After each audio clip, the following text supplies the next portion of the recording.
नमस्कार मित्रों, कक्षा 10 गणित के इस भाग में आपका स्वागत है। अब आज हम जो विषय वस्तु लेने जा रहे हैं वो है दो चरों वाले रेखिक समीकरण। और अक्सर बोर्ड में एक प्रश्न जो ग्राफ का होता है, एक प्रश्न जो लेखा चित्र का होता है वो आता ही है। तो अगर इस चीज़ को थोड़ा सरल भी है, हम ढंग से समझ लेंगे तो एक सवाल यानी 5-6 नंबर का जो सवाल आता है उसमें तो हम पूरे नंबर लेकर आ ही जाएंगे। क्या चीज़ है इसमें खास, यह है दो चरों वाले रेखिक समीकरण। एक चर वाला जो समीकरण होता है उससे हम कहते हैं सरल समीकरण, x + 2 = 0। तो सरल समीकरण में चर का एक ही मान होता है, जबकि रेखिक समीकरण में अनंत हल होते हैं x और y के।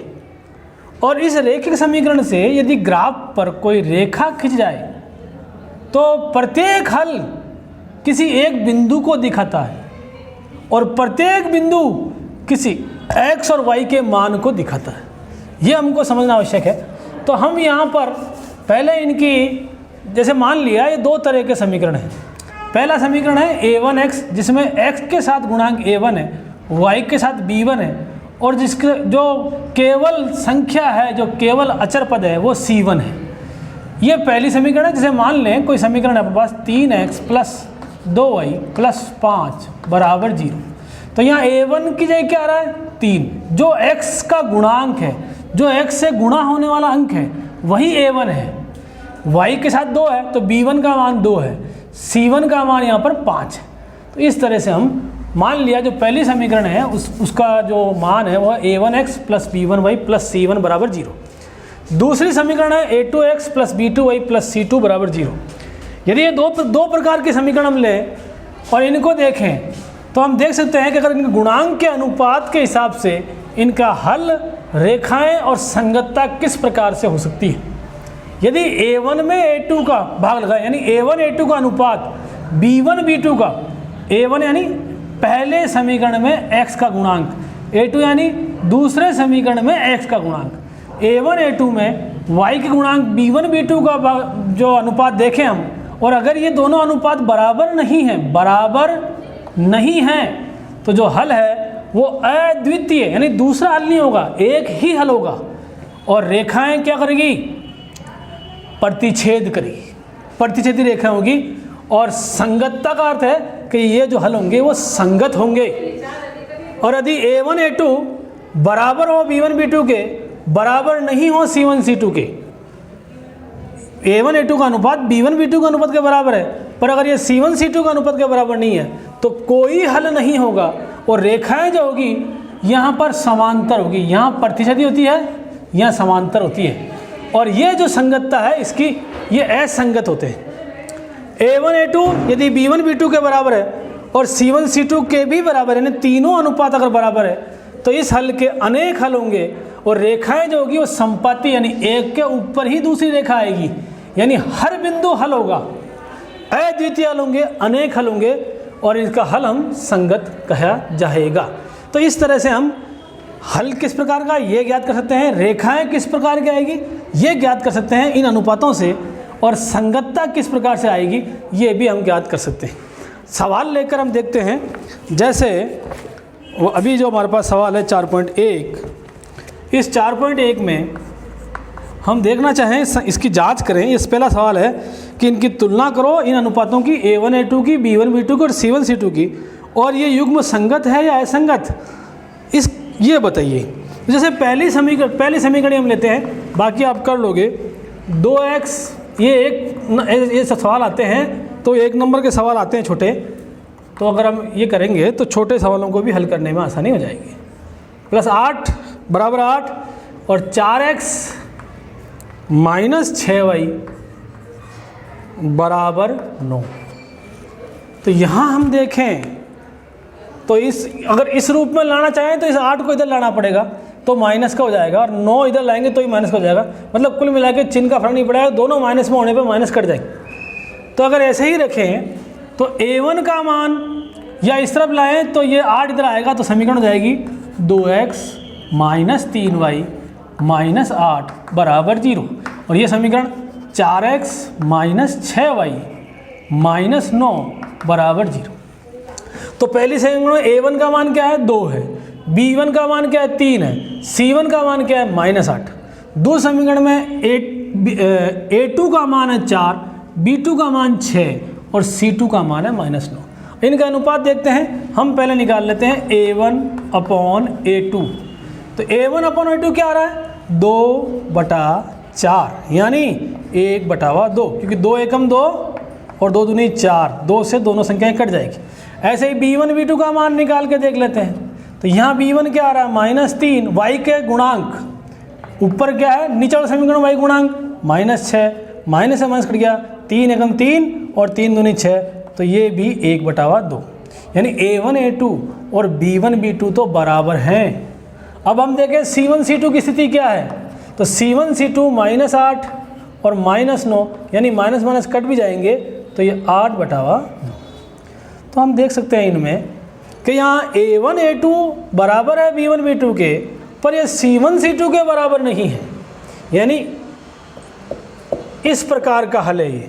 तो चूंकि A1 A2 बराबर है B1 B2 के, बराबर नहीं है C1 C2 के, तो हम कह सकते हैं कि कोई हल नहीं है, इस समीकरण का कोई हल नहीं होगा। क्यों? क्योंकि रेखाएं समांतर हैं और हल किस प्रकार का है, असंगत। तो हम कह सकते हैं कि इसका जो हल है वो असंगत है। तो इस तरह से हम A1 A2 B1 B2 और C1 C2 इनका अनुपात निकाल लेते हैं और फिर हम देखते हैं कि अनुपात का संबंध आपस में क्या है और उससे हम हल, रेखाएं किस प्रकार आएगी और संगतता, ये तीनों चीज़ें हम निकाल सकते हैं। तो बाकी प्रश्नों को भी हल करें आप इसे। अब मैं एक सवाल और लेता हूँ जिसको ग्राफ पर अपन हल करने का प्रयास करते हैं। तो अब जो सवाल ले रहा हूँ,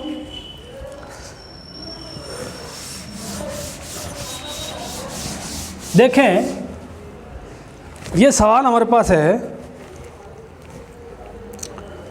अभी वर्तमान में 4.1 का दूसरे का सवाल नंबर 4। ये सवाल है 3x + y बराबर 2 और दूसरी समीकरण हमारे पास है 2x - 3y बराबर 5। तो इसको हम देखें तो सवाल कह रहा है कि रेखिक समीकरणों के युग्म को ग्राफीय विधि से हल कीजिए और हल की प्रकृति भी बताइए। तो अगर हमें प्रकृति बतानी है तो फिर इसी तरह से हमको देखना पड़ेगा कि A1 A2 B1 B2 और C1 C2 क्या आ रहे हैं। तो यदि हम यहाँ देखें तो A1/A2 निकालते हैं, B1/B2 भी निकालते हैं और C1/C2 भी निकालते हैं। देखें क्या आता है। तो A1 में A2 का भाग लगा दें तो 3/2, B1 में B2 का भाग लगा दें तो 1/-3। चूँकि ये दोनों ही बराबर नहीं है तो ये बराबर नहीं है, तो ये C1 C2 निकालने की अवस्था नहीं है। तो ये पहले प्रकार का हल आ गया। यदि A1 A2 बराबर नहीं है B1 B2 के, तो हल क्या होंगे, अद्वितीय, और रेखाएं कैसे होगी, प्रतिच्छेदी और संगत हल होंगे।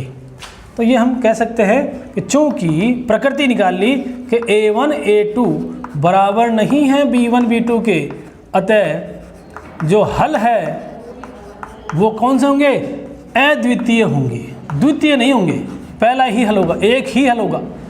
तो इसको हम हल करने का प्रयास करते हैं। पहले इसके बिंदु निकाल लेते हैं हम। तो किस तरह से करते हैं वो देखें आप। 3x + y बराबर 2, इस समीकरण को हल करने के लिए या तो x या y किसी एक चर को इधर रहने दें, बाकी सब चीज़ों का पक्षांतरण कर दें।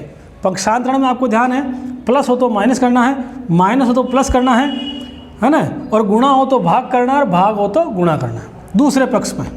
तो यहाँ पर हम यहाँ y के साथ और चर वो ले जिसके साथ हमें कम से कम गुणांक हो या जिसमें भाग, क्योंकि अपना जो गुणांक होगा उसका गुणा है तो भाग लगाना पड़ेगा। तो अभी यहाँ पे y के साथ कुछ भी नहीं है, तो हम क्या करते हैं, y को इधर रोक लेते हैं और 3x को उधर भेजते हैं। तो 3x इधर प्लस का है, उधर जाएगा तो जाएगा -3x। तो यहाँ भाग लगाना कुछ भी नहीं है, तो यहाँ हम आसानी से मान निकाल पाएंगे। तो पहले हम यहाँ मान निकालते हैं। तो एक मान तो हमेशा निकल सकता है आसानी से। x का मान माना यहाँ x बराबर 0 रखने पर, तो x का मान यहाँ पर 0 रखें तो क्या हो जाएगा, y बराबर 2x के स्थान पर, ये जो x है इसके स्थान पर 0 आ जाएगा।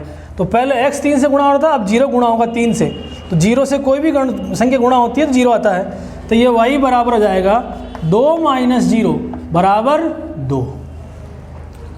और मान निकालें आप, x का बराबर x से निकाल लिया, अब दूसरा मान निकालें अपन।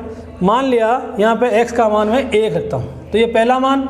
दूसरा मान x बराबर 1 रखने पर, तो x की जगह 1 लिखें, तो ये y बराबर 2 माइनस 3 इंटू 1, तो y बराबर क्या गया, 3 एकम 3 यानी माइनस का 1। कोशिश करें कि कम से कम 3 मान निकाल लें। तो एक मान और रख दें यहाँ पे, मान लें हम 0 रख दिया है ना, 1 रख दिया, अब 2 रख देते हैं, तो यहाँ आ जाएगा हमारे पास x बराबर 2 रखने पर, तो उधर वाले का मान रखेंगे, इधर वाले का मान आ जाएगा, तो यह आ जाएगा y बराबर 2 माइनस 3 इंटू 2, तो 2 माइनस 3 दूनी 6 यानी माइनस के 4। तो इस तरह से हमने ये पहली समीकरण से 3 मान निकाल लिए। तो अगर हम देखें तो इसको हम फिर इसका एक सारणी बना लेते हैं, यह बाद में बना लेंगे। अभी पहले इसको साफ करता हूँ मैं, ताकि दूसरे समीकरण के भी 3 हल, कम से कम 3 हल हम निकालें। तो दूसरी समीकरण को देखते हैं। यह समीकरण हमारे पास है 2x माइनस 3y बराबर 5। तो अब इसमें से x के साथ 2 गुणांक है, y के साथ 3 संख्या गुणा हो रही है, तो ये 2 इजी पड़ेगा। तो 2x को इधर रोक लो और इस 3y को उधर भेजेंगे दूसरी तरफ, क्योंकि हमें इधर केवल एक चर लाना है, बाकी सब दूसरी तरफ भेज दें। आप पक्षांतरण सही कर लेंगे तो आगे उत्तर भी सही आ जाएगा। माइनस 3y उधर जाएंगे तो ये जाएंगे प्लस के 3y। पहले माइनस प्लस वाली संख्या जाती है, फिर गुणा भाग वाली जाती है। अब ये 2 जो गुणा में है ये अब जाएगा, तो x बराबर 5 प्लस 3y जो गुणा में है वो किस में जाएगा, भाग में। तो यहाँ पर दूसरे पक्ष में क्या आ रहा है, y का मान रखना है और x का मान आएगा। y का मान देखें क्या रखें हम, y का मान अगर 0 रखते हैं तो ये संख्या पूरी 0 हो जाएगी, और 5 में 2 का भाग नहीं जाता है। हमें प्रयास क्या करना है, हमें प्रयास ये करना है कि पूर्णांक आए, भाग पूरा पूरा जाए, वही संख्या लेनी है। और दूसरी बात यह है, कोशिश करें अगर आप सरलता से हल करना चाहते हैं तो जब हम ये यहाँ जो खाने आते हैं ना वो 16 आते हैं, बीचों बीच में लाइन खींचेंगे तो 8 इधर 8 इधर, तो और इधर आते हैं 22 खाने। तो कोशिश करें कि x के 8 मान ही आवे और y के 11 मान ही आवे, फिर बड़ा मान आएगा तो फिर पैमाना बढ़ाना पड़ेगा। इससे क्या होगा, हम एक खाने में 1 दिखा पाएंगे और हमारा हल आसानी से हो जाएगा। और y में कितने, 11।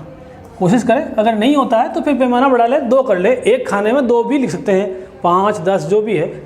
तो पहले हम y का मान 0 रखने पर नहीं आ रहा, अगर 0 रखने पर नहीं आ रहा है तो इसका मतलब है कि सम संख्याएं, अगर 2 का भाग जा रहा है तो बता रहा हूँ मैं आपको, अगर 0 रखने पर नहीं आ रहा है तो अगर सम संख्याएं रखने पर भाग नहीं जाएगा। तो सारे मान अब विषम रखने अपने, विषम मतलब 1 3 5 7, क्योंकि 0 रखने पर नहीं आ रहा है। और अगर 1 रखने पर मान नहीं आ रहा है तो विषम संख्याएं रखने पर मान नहीं आएगा, ठीक है ना। तो 0 और 1 से आप चेक कर सकते हैं। तो हम विषम मान रखेंगे यहाँ पे, y बराबर 1 रखने पर क्या हो जाएगा साहब, x यहाँ y की जगह 1 आ जाएगा, तो ये हो जाएगा हमारे पास x बराबर 5 प्लस 3 इंटू y की जगह क्या आ गया, 1 बटावा 2, 3 से 1 गुणा हुआ, 5 प्लस 3 एकम 3, 5 और 3 8 बटे हुए 2 यानी ये 4। चाहे तो एक ही बार में सारा मान निकाल लें, ये भी आसान रहेगा। और y बराबर आगे रखें, अब हम देख रहे हैं कि x का मान 4 आया है। अब दूसरा विषम मान 3 रखते हैं, तो y बराबर 3 रखने पर, क्योंकि 2 का भाग में देखें हम तो x बराबर 5 प्लस 3 इंटू 3 भाजक 2, 3 तरीका 9, 9 और 5 हो गए 14, जोड़ने पर 14 आ गया, 14 में लगाया 2 का भाग, ये आ गया 7। अब 7 आ चुका है, हमने प्रयास ये करना है कि 8 से बड़ा नहीं है, तो अब जो मान आ रहे हैं उनको माइनस में रख दो, आप माइनस में रख दो। तो क्या करेंगे, y बराबर -1 रखने पर x बराबर आ जाएगा 5 प्लस 3 इंटू -1 बटे हुए 2। तो ये हो जाएगा 5, 3 एकम 3 प्लस माइनस माइनस, तो यहाँ पर घट जाएगा ये। तो 5 में 3 गया 2, 2 में 2 का बल गया तो 1। इस तरह से 3 मान हमने दोनों समीकरण से प्राप्त कर लिए। अब इनकी हमें एक सारणी बनानी है, दोनों की एक एक सारणी, और फिर इसको ग्राफ पर हल करना है। कैसे करेंगे, देखें इसकी सारणी,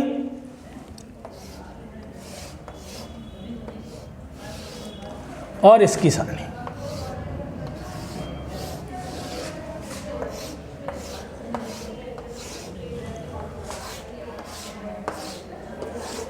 ऊपर x नीचे y। यहाँ देखें x का मान 0 रखा हमने, 1 रखा और 2 रखा, 0 1 2। y के मान क्या है, y का मान आया 2 -1 और -4, 2 -1 -4। सेम इधर रखे हमने, y के मान रखे हमने, y के मान 1 3 -1, x y 1 3 -1, x के मान क्या है 4 7 और 1। ये 2 समीकरणों की। अब इसका ग्राफ बनाना सीखते हैं।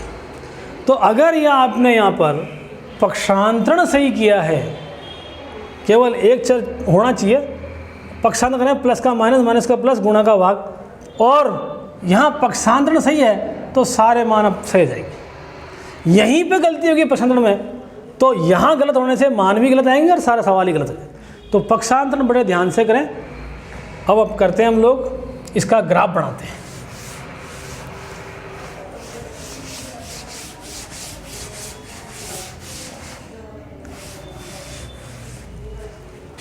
ये मान जो आए थे हमारे पास, जी x का मान क्या थे, x का मान क्या थे, y के मान 0 1 2, और y के मान थे -4 -1, और x का मान 0 रखने पर y बराबर 2। ये समीकरण, ये हमने सारणी नहीं मिटानी चाहिए। अब देखें हम इसके ग्राफ का निर्माण करते हैं। तो ग्राफ का निर्माण करें तो कुछ चीज़ें वापस समझ लेते हैं, पुरानी क्लासों में पढ़ चुके हैं। प्रत्येक ग्राफ को बीचों बीच में अगर यहाँ गिनोगे आप तो 16 लाइन आएगी, तो 16 में से 8वीं जो लाइन है उसको आप गहरा कर लें पेंसिल से।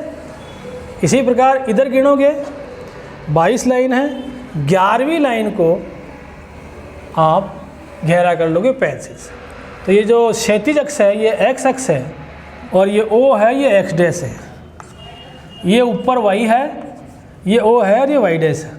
इधर x के मान प्लस में आते हैं, इधर x के मान माइनस में आते हैं। y इधर प्लस में है, इधर माइनस में। तो 1 2 3, ये ग्राफ में आप करोगे तो बिल्कुल सही मान आएंगे। 5, x के बड़े मान कितने हैं, 7 तक है, 6 और 7। y के बड़े मान कितने हैं, 3 तक है, 2 3, 1 2 3। और माइनस में देखें तो x का मान है ही नहीं, है ना, तो भी 1 लिख देते हैं अपन, 1 2 3। y का मान हम देखें तो y के मान आ रहे हैं -4 तक, तो ये y के मान माइनस है नीचे, तो -1 -2 -3 -4। तो x के मान हमको इस क्षैतिज रेखा पर देखना है, y के मान इस पर देखने हैं, और जहाँ दोनों मान मिलेंगे वहाँ हमारा अभिष्ट बिंदु आ जाएगा। जैसे 0 2, x का मान है ही नहीं, तो 0 कहाँ है, यहाँ पर। y का मान 2 कहाँ है, इस खड़ी लाइन पर y का मान +2 कहाँ आ रहा है, ऊपर। प्लस में 2 कहाँ है, ऊपर है। तो जहाँ 2 है वहीं 0 है, अब निशान। तो ये बिंदु कौन सा है हमारे पास, 0 2। फिर है 1 -1, x का मान 1, y का मान -1। 1 और -1 जहाँ मिलते हैं वहाँ लगा दें 1 -1।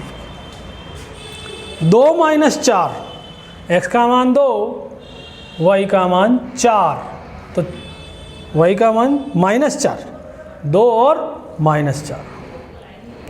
जहाँ ये 2 की सीध में -4 आएंगे वहाँ हम लगा देंगे। और इस ध्यान ही रखना है कि ये तीनों बिंदु एक ही रेखा में आने चाहिए। अगर ये तीनों एक रेखा में नहीं हैं तो हमारा उत्तर गलत है। ये पहली समीकरण। इसी प्रकार से हम दूसरी समीकरण भी लिखेंगे। x का मान 4, y का मान 1, x का मान 7, y का मान 3, 7 और 3, 7 और 3, और x का मान 1, y का मान -1, यही वाला। और वैसे भी ये 1 -1 दोनों में आ रहा है, इसलिए यही उत्तर है। क्यों? क्योंकि दोनों रेखाएं इसी बिंदु पर प्रतिच्छेद, इन बिंदुओं को मिलाते हुए खींचेंगे, सीधी रेखा आएगी। तो इस तरह से हमने, ये बिंदु कौन सा था? 4, 1, 4 और 1, और ये बिंदु कौन सा है? 7 और 3, ये 1 -1। दोनों रेखाएं कहाँ प्रतिच्छेद कर रही है? उस बिंदु के मान आप x अक्ष पर लंब डाल के निकाल लें और y अक्ष पर। तो x अक्ष पर क्या रहा है? 1, और y अक्ष पर -1। तो हम उत्तर लिखेंगे इसका, पहला पैमाना लिख दें।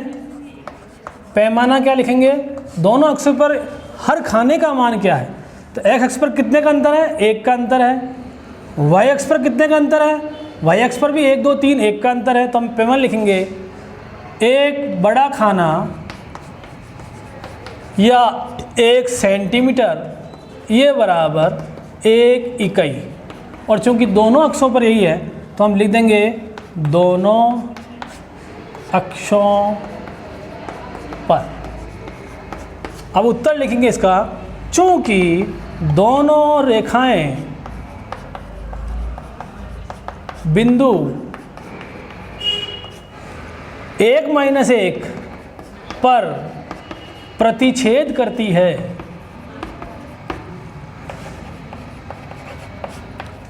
अतः हल क्या हो जाएगा? जो पहला मान है वो x का है और जो दूसरा मान है वो y का है। इसको और ढंग से आप समझ लें और एक बार खुद अभ्यास करें।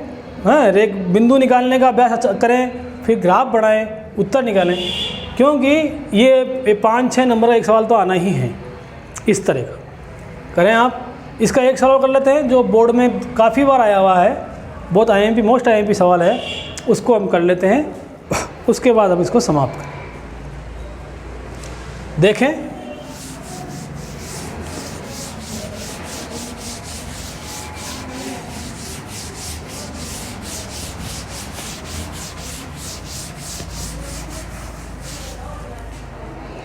ये सवाल है अभी वर्तमान में हमारी जो प्रश्नावली है उसमें है। ये सवाल नंबर 4.1 का 4, चौथा सवाल। 4.1 का सवाल नंबर 4। ये सवाल है, निम्न रेखिक समीकरण को आलेखीय विधि द्वारा हल कीजिए। y अक्ष तथा युग्म द्वारा, ये जो रेखाएं जो आएगी, और y अक्ष इसके द्वारा निरूपित रेखाओं से निर्मित त्रिभुज के शीर्षों के निर्देशांक। जो त्रिभुज बनता है y अक्ष और इन रेखाओं से, उसके शीर्षों के निर्देशांक भी ज्ञात करने हैं। समीकरण क्या है? पहली समीकरण 4x - 5y = 20, इसको हल करेंगे। और दूसरी समीकरण हमारे पास दे रखी है, क्या दे रखी है? 3x + 5y = 15। इसको हल करने का प्रयास करते हैं। देखें, इसको हल करना है तो पहले यहाँ 5 है या 4 है, तो 4x को रोक लेते हैं, इसको उधर भेजेंगे क्योंकि हमें यहाँ केवल इधर x रखना है, बाकी सब उधर भेजेंगे। तो -5y, प्लस माइनस वाली संख्या पहले जाएगी, तो माइनस उधर जाएगा तो ये हो जाएगा +5y। 4 गुणा में है तो उधर किस में जाएगा? भाग में। अब अगर मैं यहाँ पे 0 रखता हूँ तो 0 रखने से ये संख्या तो जाएगी 0 और 20 में 4 का भाग पूरा पूरा चला जाएगा। ये भी 4 भी सम संख्या है, तो यहाँ भी हम क्या करना पड़ेगा, अब सम संख्या ही रखनी पड़ेगी, देख देख कर रखनी पड़ेगी। हर सम संख्या से मान नहीं आएगा, पर जिससे आएगा उसी से निकालना पड़ेगा, प्लस और माइनस जैसे भी है, क्योंकि 0 रखने पर मान आ चुका है। तो y बराबर 0 रखने पर ये आ गया साहब x बराबर 20 + 5 × 0 भाजक 4। 20 में 5 से गुणा करा 0 को, तो क्या हो गया 0। 20 + 0/4 यानी 20/4 क्या आ गया, ये आ गया साहब अपने बराबर 5।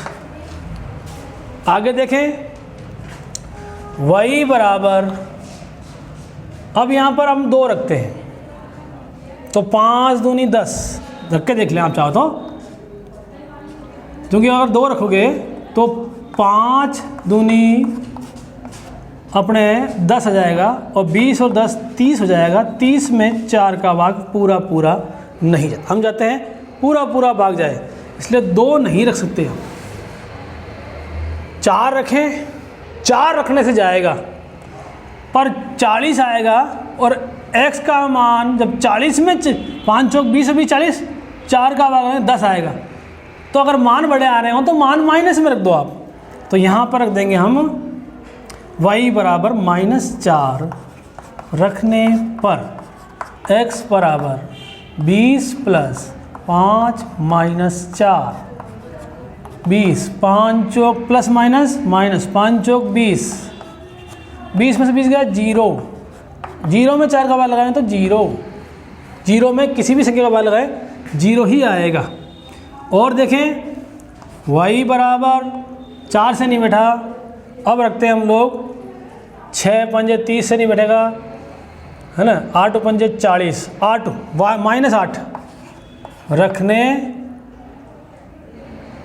रखने पर, तो x बराबर 20 + 5 × -8/4, 20 5 अट्टा प्लस माइनस -40, -40 बड़ा है इसलिए चिन्ह माइनस का आएगा। 40 में 20 गए तो 20 कितना आया -5। ये 3 मान हमने ज्ञात कर लिए। तो हम अगर इसकी वो बना लें सारणी तो काम आसान हो जाएगा हमारा ग्राफ बनाने में। तो ये सारणी हम बना लेते हैं, y है 0 -4 -8 और x है 5 0 -5। ठीक है, अब हम दूसरे प्रश्न को हल करते हैं, इसको हल करते हैं। इसमें क्या करते हैं, 5 का भाग आसान रहेगा, 3 का भाग आसान रहेगा, तो 3 का देख लेते हैं। तो 3x को इधर रोक लो, 15 5 वही प्लस के हैं, उधर जाएंगे तो माइनस के 5। 3 गुणा में, यहाँ जो भी गुणांक होता है उसका भाग ही लगता है, बराबर 3। y का मान रखेंगे और x का मान आएगा। यहाँ मान हमें कुछ भी रखना है, सम विषम, देखना यह है कि भाग पूरा पूरा जाना चाहिए। तो अब पहले 0 रख देते हैं, y बराबर 0 रखने पर देखें x बराबर 15 - 5 × 0 बचेगा 3। 0 से 5 गुणा होकर 0 हो गया और 0 घटेगा नहीं 15 में से, तो 15 का 15 आएंगे। कितना उत्तर आया 5, 3 पंजे 15। दूसरा मान देखते हैं, y बराबर 1 रखें, नहीं बैठेगा, है ना, क्योंकि 5 एकम 5 हो जाएगा, 15 और 5 20 करो, चाहे 15 में से 5 के 10 तो नहीं बैठेगा। जोड़ के भी देख लो और घटा के भी देख लो, क्योंकि मान अपने प्लस में भी रखते हैं और माइनस में भी रख सकते हैं। तो 3 रखो, 5 3 15, 3 से बिठाओ आप, 3 रखने पर उससे क्या हो जाएगा, 3 रखेंगे ना, तो 15 5 × 3, 5 को 3 से गुणा करेंगे कितना आएगा 15, तो 15 में से 15 माइनस कर लेंगे और 15 में 15 भाग माइनस करेंगे तो 0, वो आ जाएगा 0, 0 में 3 का लगाएंगे तो आ जाएगा 0। अंतिम मान रखते हैं, एक मान और चाहिए हमको, तो y का मान रखें। अब आप क्या रखें, 3 रखा हमने, 4 5 6 रख लीजिए। तो y बराबर 6 रखने पर x बराबर 15 माइनस 5 इंटू 6/3। तो 15 5 अंक 30 में से 15 गए तो माइनस के 15, तो कितना आया माइनस के 5। इसकी भी एक सारणी हम बना लेते हैं। तो आप देख लें, ये x है और ये y है। तो सारणी बनेगी y क्या है 0 3 6। हो सकता है आपको ब्लैक बोर्ड पर देनी है तो आप कॉपी में बना लें अपने, फिर ग्राफ बना लेंगे। 5 0 और माइनस के 5। अब इसका हम बनाते हैं एक लेखा चित्र ग्राफ। हल करने का आप तरीका समझ लें। पक्षांतरण सही करना है, एक चर इधर होना चाहिए, बाकी सब मान उधर होने चाहिए। भाग से लगा के 3 मान निकाल लें, कर लें। 0 रखने पर मान आता है, 0 से कर लें। तो अब करें अपन इसको आगे।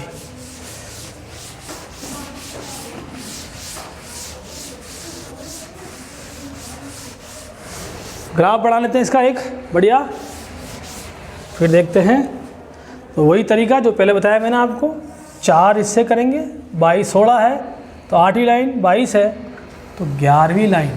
ये x o x dash y o y dash 1 2 3 4 5। कितने मान चाहिए x के 5। y कितना चाहिए 6। 1 2 3 4 5 6। 1 2 3। ग्राफ पर खींच करके पेंसिल से ये सारे मान लिख दें 5 और 6। माइनस में x कितना चाहिए -5। 1 2 3 4 5।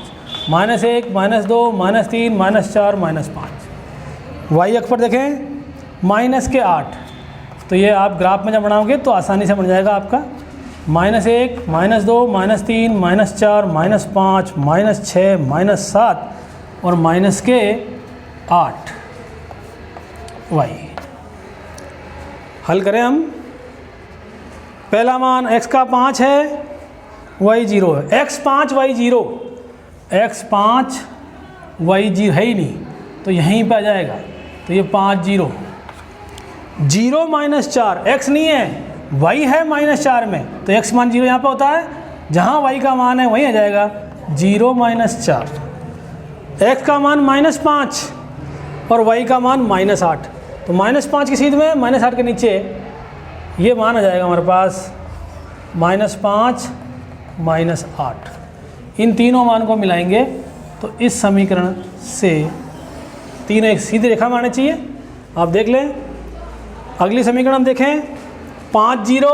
ये 5 0 यहीं पे है तो उत्तर भी यही आना है। 0 3 यानी x 0 y 3, ये रहा x 0 है और y 3। -5 6, x का मान -5, y का मान +6 है ना। 5 और 6 की सीध में बिंदु आएगा, ग्राफ पर बिल्कुल एग्जैक्ट हाथ में आ जाएगा आपके। फिर आप इसको मिलाते रेखाएं खींच दीजिए।